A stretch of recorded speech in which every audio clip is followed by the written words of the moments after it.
महाभारत के महायोद्धाओं में प्रमुख भीष्म पितामह देवी गंगा और राजा शांतनु के पुत्र थे। स्वर्गलोक में ब्रह्मा जी द्वारा दिए गए एक शाप के कारण देवी गंगा और शांतनु को पृथ्वी पर जन्म लेना पड़ा था। इनकी 8वीं संतान थे देवव्रत, जो आगे चलकर भीष्म और फिर भीष्म से भीष्म पितामह बने। भीष्म पितामह आजीवन कुंवारे रहे। इनके ब्रह्मचर्य का कारण अपने पिता का विवाह कराने के लिए की गई प्रतिज्ञा थी। जब भीष्म का जन्म हुआ तो उनकी माता गंगा उन्हें अपने साथ लेकर स्वर्गलोक लौट गईं। गंगा ने अपने इस पुत्र का नाम देवव्रत रखा था। देवव्रत के जन्म के बाद गंगा को शाप से मुक्ति मिल गई थी, लेकिन राजा शांतनु को अभी पृथ्वी पर ही रहना था। स्वर्ग में गंगा ने अपने पुत्र को देवताओं और देवऋषियों से शिक्षा दीक्षा दिलाई। गंगा के जाने के बाद राजा शांतनु ने दूसरा विवाह नहीं किया, बल्कि गंगा और अपने पुत्र के लौटने की प्रतीक्षा करते रहे। फिर 16 साल बाद एक दिन गंगा प्रकट हुई और उनके साथ राजकुमार देवव्रत भी थे। देवव्रत को उनके पिता शांतनु को सौंपकर गंगा फिर से स्वर्गलोक को लौट गईं। एक दिन अपने पुत्र देवव्रत को लेकर राजा शांतनु शिकार पर गए। वहां शिकार करते करते शांतनु अपने पड़ाव से काफी आगे निकल गए और देवव्रत पड़ाव पर ही रुके हुए थे।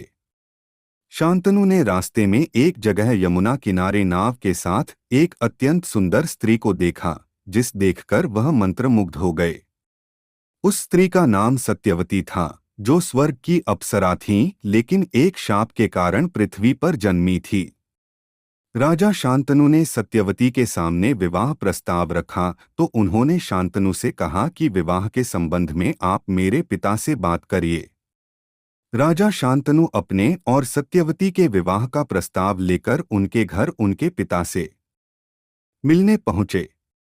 उनके पिता ने शांतनु के सामने शर्त रख दी कि वह अपनी पुत्री का विवाह शांतनु के साथ तभी कर सकते हैं जब वह यह वचन दे कि सत्यवती का पुत्र ही हस्तिनापुर का युवराज बनेगा। शांतनु यह वचन नहीं दे सकते थे क्योंकि शांतनु अपने पुत्र देवव्रत को युवराज घोषित कर चुके थे।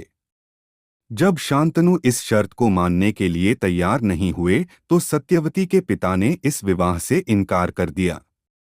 शांतनु ने अपने दिल की बात किसी को नहीं बताई और खोए खोए रहने लगे। वह हर रोज यमुना के उसी किनारे पर जाते जहां सत्यवती बैठती थी और फिर पेड़ के पीछे छिपकर सत्यवती को निहारते रहते। अपने पिता को उदास देखकर देवव्रत ने पता लगाया कि आखिर पिता की उदासी का कारण क्या है। देवव्रत ने शांतनु के सारथी से उनके बारे में जानकारी ली और फिर सारथी को लेकर सत्यवती के घर पहुंचे। देवव्रत ने सत्यवती का हाथ उनके पिता से मांगा ताकि वह सत्यवती का विवाह अपने पिता के साथ करा सकें। देवव्रत ने जब सत्यवती के पिता से उनका हाथ मांगा तो उन्होंने वही बात दोहरा दी जो उन्होंने राजा शांतनु से कही थी। इस पर देवव्रत ने कहा कि पिता आपको यह वचन नहीं दे सकते थे क्योंकि वह मुझे युवराज घोषित कर चुके हैं, लेकिन युवराज होकर मैं आपको यह वचन दे सकता हूं कि मैं इस राज्य की कमान अपने हाथ में नहीं लूंगा और देवी सत्यवती का पुत्र ही युवराज बनेगा। इस पर सत्यवती के पिता कहा कि युवराज तुम भी यह वचन अपनी तरफ से दे सकते हो, लेकिन तुम्हारी संतान की तरफ से यह वचन देने के अधिकारी नहीं हो कि वह आगे चलकर सिंहासन पर अपना अधिकार नहीं जताएगी। तब भीष्म ने प्रतिज्ञा की कि वह आजीवन कुंवारे ही रहेंगे। न उनकी संतान होगी और न ही सिंहासन को लेकर कोई विवाद उपजेगा। सत्यवती के पिता निषादराज के सामने आजीवन ब्रह्मचर्य का पालन करने की प्रतिज्ञा लेकर देवव्रत सत्यवती को अपने साथ लेकर अपने पड़ाव पर लौट आए। जब राजा शांतनु को अपने पुत्र की इस प्रतिज्ञा के बारे में पता चला तो वह बहुत व्यथित हुए। इस भीषण प्रतिज्ञा के कारण ही उन्होंने अपने बेटे को भीष्म कहा।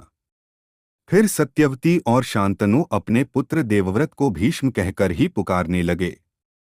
तभी शांतनु ने अपने पुत्र भीष्म को यह वरदान दिया कि वह जब तक चाहेंगे जीवित रहेंगे।